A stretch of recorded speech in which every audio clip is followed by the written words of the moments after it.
देखो सब बच्चे, हम लोगों ने जैसे y equal to modulus x का ग्राफ देखा था। देखो ऐसे बनता है graph, y equal to mod x का ग्राफ, ऐसे, ठीक, ऐसे ग्राफ बनता है। अब जैसे मान लो हमारे पास एक टर्म x है, x है मान लो -3 से लेकर के 4 तक, और हमसे पूछा जाए कि मॉड x क्या होगा, है ना। x है -3 से 4 तक और हमसे पूछा जाए मॉड x क्या होगा। देखो जैसे x को -3 अगर लेंगे तो y क्या होगा बोलो, +3। x अगर -3 रखोगे तो y क्या हो जाएगा, +3। मॉड का काम ही होता है नेगेटिव चीजों को पॉजिटिव करना। और अगर आप x को 4 रखोगे तो y क्या होगा बोलो, +4, है ना। y की वैल्यू क्या हो जाएगी बोलो, +4, ठीक है। अगर आप x को -3 लोगे तो y की वैल्यू हो जाएगी +3। देखो ये डिस्टेंस 3, ये 3, बात एक ही है। अगर आप x को 4 लोगे तो y की वैल्यू क्या हो जाएगी, +4। देखो ये डिस्टेंस 4 या ये 4, बात एक ही है ना, क्योंकि नेगेटिव का मॉडुलस क्या होता है, पॉजिटिव, और पॉजिटिव का मॉडुलस उसी के बराबर रहता है, ठीक है। देखो अब जैसे अगर हम -3 से 4 तक जाएंगे तो 4 के आगे का ग्राफ मिटा दो और इसके पीछे ग्राफ मिटा दो, ऐसे। अब देखो जब आप -3 से 4 तक जाएंगे तो आपको ग्राफ का ये हिस्सा मिला।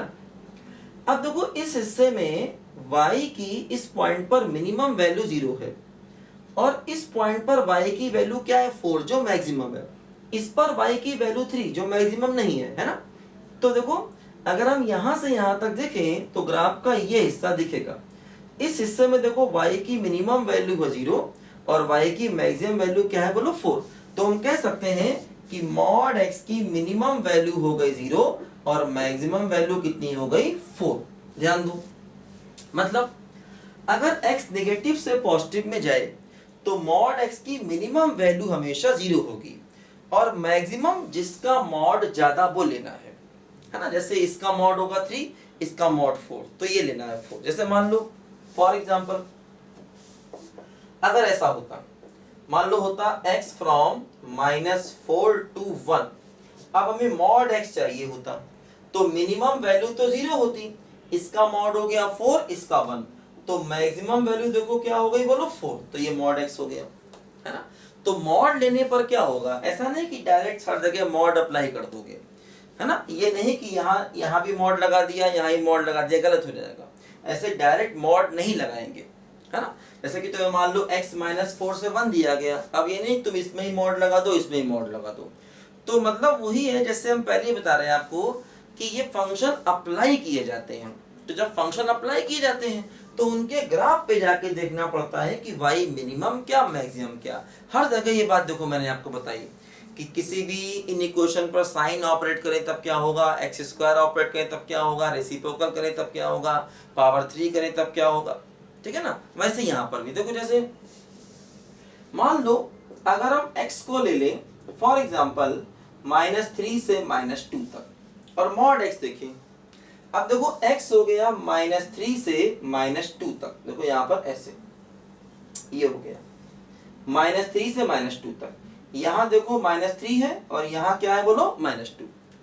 अब देखो अगर हम x को -3 लेंगे तो y की वैल्यू क्या होगी बोलो, +3।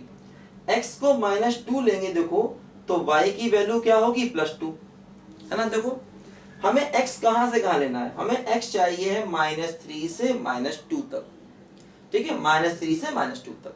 तो ग्राफ का ये हिस्सा मिलेगा। देखो इस हिस्से में y क्या हुआ, y हो गया 2 से लेकर के 3 तक।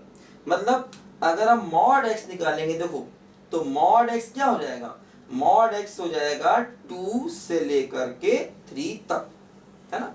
तो अगर x नेगेटिव टू नेगेटिव जा रहा है और आपने मॉड अप्लाई कर दिया तो मॉड अप्लाई करने पर क्या होगा, देखो उल्टा हो जाएगा, इसका मॉड यहाँ आ गया और इसका मॉड यहाँ चला जाएगा। जैसे यहाँ पर देखो अगर आप नेगेटिव टू पॉजिटिव जा रहे हैं तो मॉड लेने पर मिनिमम वैल्यू 0 और मैक्सिमम जिसका मॉड ज्यादा होगा वो, है ना। इसी प्रकार जैसे मान लो अगर हम x को पॉजिटिव से पॉजिटिव लें, मान लो अगर हम x को ले लें 2 से लेकर के 3 तक, तो अब अगर मॉड अप्लाई करेंगे तो ये वैल्यू भी 2 से लेकर के 3 तक ही जाएगी। ग्राफ से हम चेक कर सकते हैं इसको।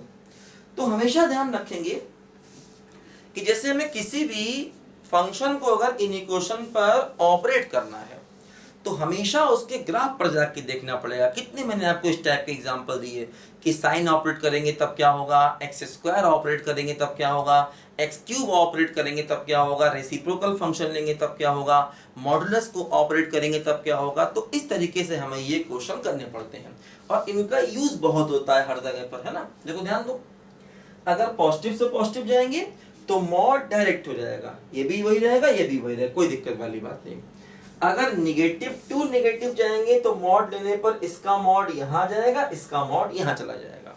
और अगर हम x को निगेटिव टू पॉजिटिव ले जाएंगे तो मॉड लेने पर मिनिमम वैल्यू 0 और इसका मॉड 3 इसका 4, तो ज्यादा क्या है 4 यहाँ आ जाएगा, है ना। जैसे देखो यहाँ पर निगेटिव टू पॉजिटिव गए तो मॉड x की मिनिमम वैल्यू 0, इसका मॉड हो गया 4 इसका 1, तो ज्यादा क्या है 4 यहाँ आ जाएगा, ठीक है। इस तरीके से हमें ये क्वेश्चन यहाँ पर करने हैं। देखो जैसे हम लोग इस कॉन्सेप्ट का यूज करके और भी नए नए क्वेश्चन देखो यहाँ पर बना सकते हैं। जैसे कि मान लो फॉर एग्जांपल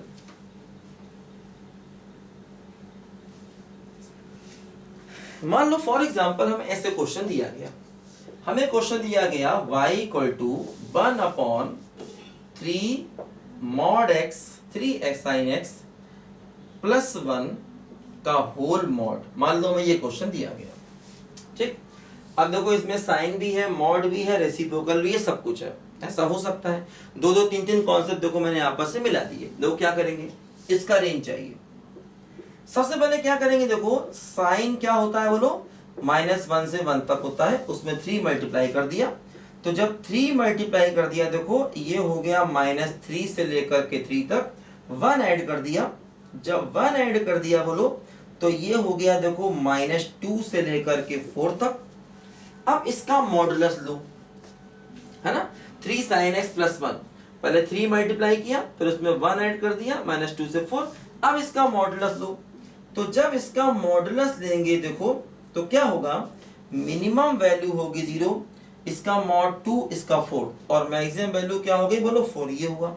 अब इसका रेसिप्रोकल लो, देखो ध्यान दो, इसका रेसिप्रोकल लेने पर क्या होगा, देखो ऐसा है यहाँ पर। अब आप ऐसे समझो कि x 0 से 4 तक है, जैसे आपने पढ़ा था ना रेसिप्रोकल फंक्शन 1/x।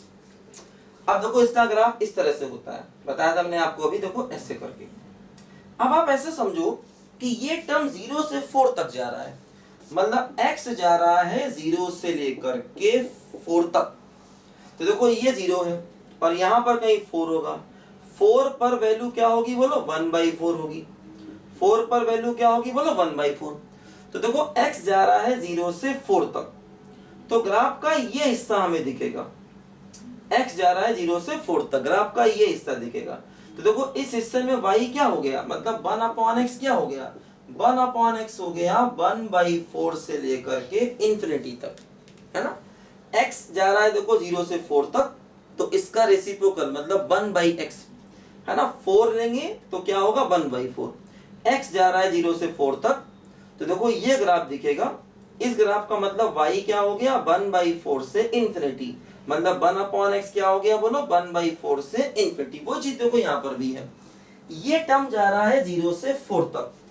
तो जब हम इसका रेसिप्रोकल लेंगे mod of 3 sin x plus 1, इसका रेसिप्रोकल लेंगे तो इसका रेसिप्रोकल देखो जाएगा 1/4 से लेकर के इंफिनिटी तक, मतलब ये हमारा x जा रहा है 0 से 4 तक। तो अगर x 0 से 4 तक जा रहा है तो उसका रेसिप्रोकल जा रहा है देखो 1/4 से इंफिनिटी तक, ग्राफ से देखा हमने। तो वही चीज देखो यहाँ पर भी है, x जा रहा है 0 से लेकर 4 तक, तो इसका रेसिप्रोकल करेंगे तो वो जाएगा 1/4 से इंफिनिटी तक।